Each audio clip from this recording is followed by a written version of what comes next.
for the Georgia Tech radio broadcast. Randy Waters. Randy, always great to chat this time here.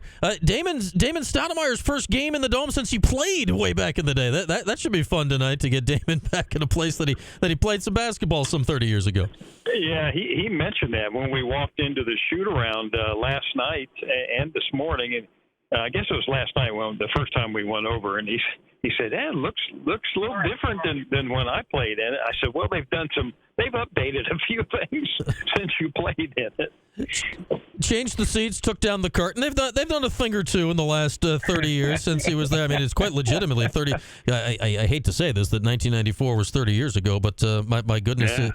It was. And, here we are. It's two teams. We know the Orange are struggling. Georgia Tech's been up and down this season. What are you making here of this league when I look at it, Randy? You've seen this league for a long time. I think it caught some unfair arrows maybe the last couple of years, but my goodness, this year the league does not look any great shakes at the moment. Yeah, it's just, in fact, Mike Singmus from Georgia Tech Sports Information he was pointing it out to me earlier today about how in the top 20 rankings, it's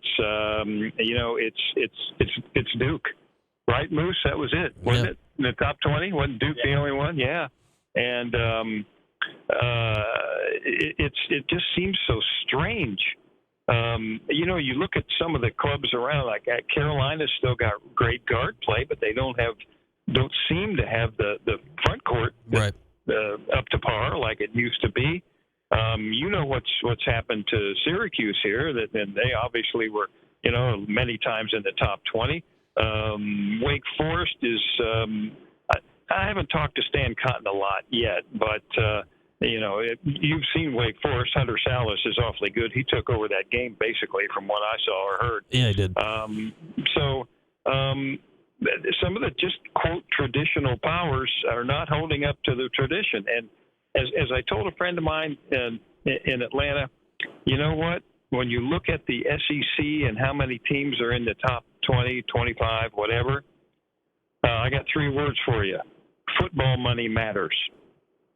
It does, and then it leads to three more letters, right? NIL. They go, yes, they go hand in hand, right? Do you think it's just that, Randy? Do you think it's something else? I mean, we've seen all. I don't know if you want to call it a brain drain. All these Hall of Fame coaches that have retired from the league here in the last few years. What do you think is the balance of the reasoning why we've arrived at this point here in 2025?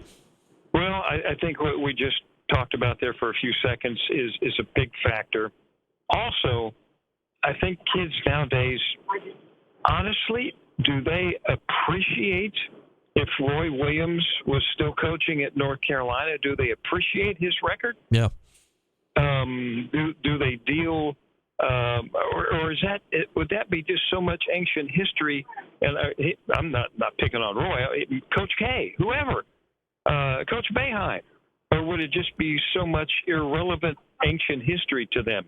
Where they're focused on the NIL and whatever. That's why, I look at Damon Stoudemire, and it's such a fascinating hire now that he's in his second year with Georgia Tech, or guys like Damon, right? Like, he played, in the grand scheme of things, quasi-recently, but in the scheme of the players now, they didn't see him play either. Like, how much does Damon, as a guy that was, a legit big-time player, NBA player, how much does he resonate with the kids these days? From what I've seen in his interaction with his players, that it matters. That NBA pedigree matters, because after all, they got this not real recent invention called YouTube or whatever. They can see what he did if they want to find out what he did and how he did it. And he's stepped into the situation last year after Josh was dismissed, and it was kind of a hurry-up thing. Nate George, he didn't know he was getting Nate George until like the day before classes started at Georgia Tech last year, and it was just kind of a last-minute thing. And that's one of the big differences, not to stray too far from your question, but that's one of the big differences in this team this year was right from the get-go. Nate George and Mike Dongo, two great, really, really good freshmen last year, now sophomores. As he told those two guys, you're at the top of the scouting report now. You weren't there last year. You're going to get played differently. and Nate said from the get-go, defenses are playing him to kind of take away the pass. They'd rather have him shoot than get the offense in gear the way Damon wants him to. So that was kind of interesting to me when Nate told me that. And then you look at Dongo. I mean, he had a huge game against Syracuse last year down in Atlanta, and he's been fine this year, right? But kind of up and down. What do you notice? A guy like him, a sophomore big who's so talented, but as you said, people are paying more attention to what he's up to this year. Well, I think some of the injuries to others impacted him because that limited the perimeter game. Kawasi Reeves this will be the 10th game he's missed. He was, frankly, Georgia Tech's best or second best three-point shooter last season, and a pretty big body too. I mean, he could go to the glass too a little bit. Luke O'Brien, the transfer from Colorado, he'll be missing his 5th game tonight. He's got a walking boot on his foot, just like Kawasi Reeves has on one of his feet. And Javian McCollum. It's kind of like Starling coming back for Syracuse. Javian McCollum, grad transfer from Oklahoma, in the Cincinnati game. I mean, he took a shot to the head on a collision. He made a 3 afterwards, and he told Andy Demetra, play-by-play guy, as you well know, a Syracuse alum.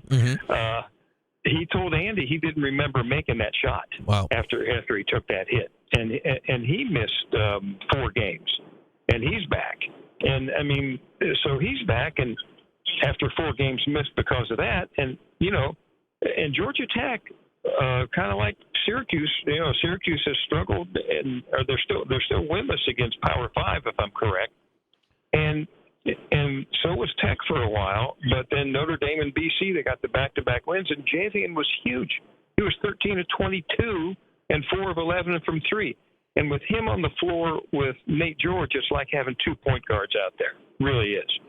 Unfortunately for you, you're very correct. Syracuse is 0-8 right now against Power 5 teams. So it's not gone well in those games, and it's getting progressively worse in the last couple of games with margins going up here.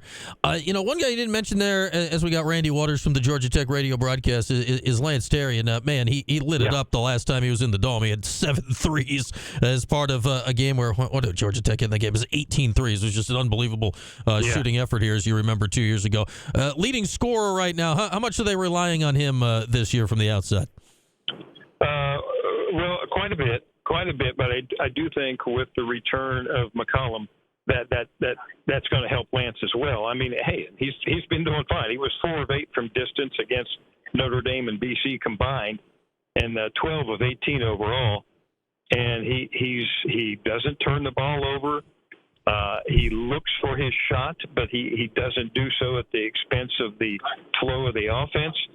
And you know what? I mean, the NIL, we know all about that. Everybody talks about it. I do too. And I'll be honest with you. I don't know if Lance Terry's getting a dime. I don't know what's going on there. But I'll tell you this: he grew up on the court of a community center in College Park, Georgia.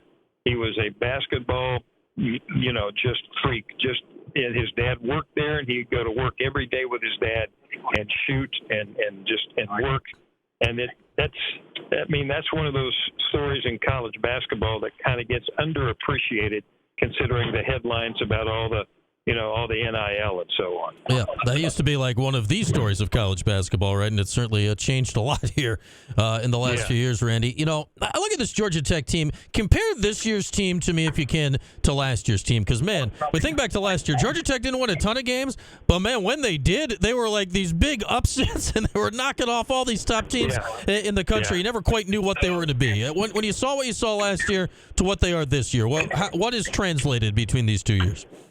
Well, I do think again that nobody knew what Georgia Tech had in Dongo, in the front court, and again, Kawasi Reeves was a good shooting guard and another relatively good rebounder. That was a difference there. And like I said, Wasey hadn't played in quite some time. This will be game number 10 out for him.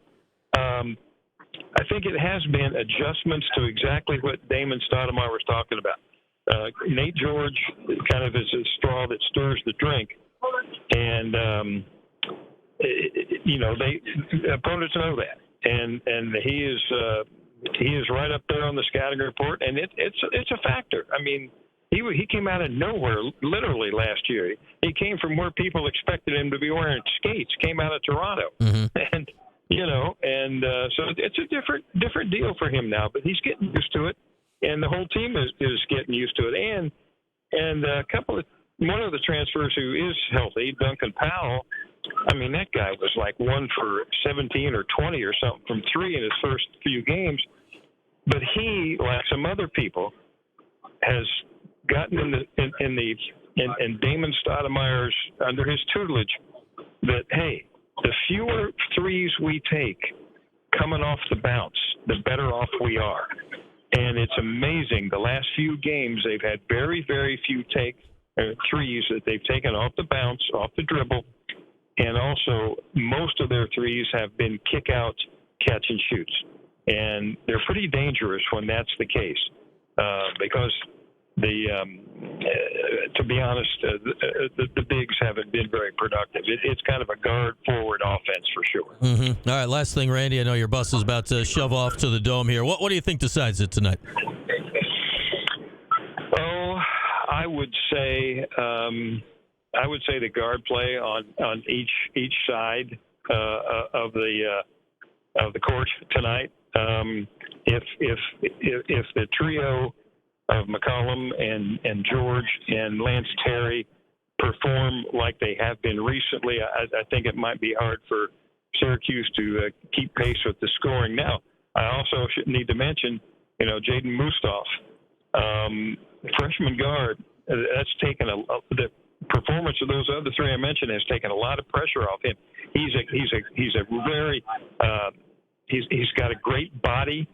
He doesn't have a great shooting touch, but he'll stick his head in there, and that's enabled him to not worry too much about the perimeter success. And he can just kind of try to go with the offense and hit the glass and defend. All right, Randy. Appreciate the time as always. Safe trip over to the Dome. Know we got some snow out there for you, which I'm sure you're enjoying, but enjoy the game tonight, and always great to chat. Well, we seem to be drawing something to us. We're supposed to go to SMU Friday to play Saturday, and evidently Dallas is going to get ready to have a white post-Christmas day or something. I'd say I feel a lot safer for you being here with snow than I do for you down in Dallas. I don't know how many plows they got out and about. Amen to that. All right, Randy. Appreciate the time. Enjoy it tonight. Okay, thank you. There he is, our guy Randy Waters from the Georgia Tech radio broadcast. I say this, it was a kind of a gross day driving out there, out in Syracuse, and be safe wherever you are.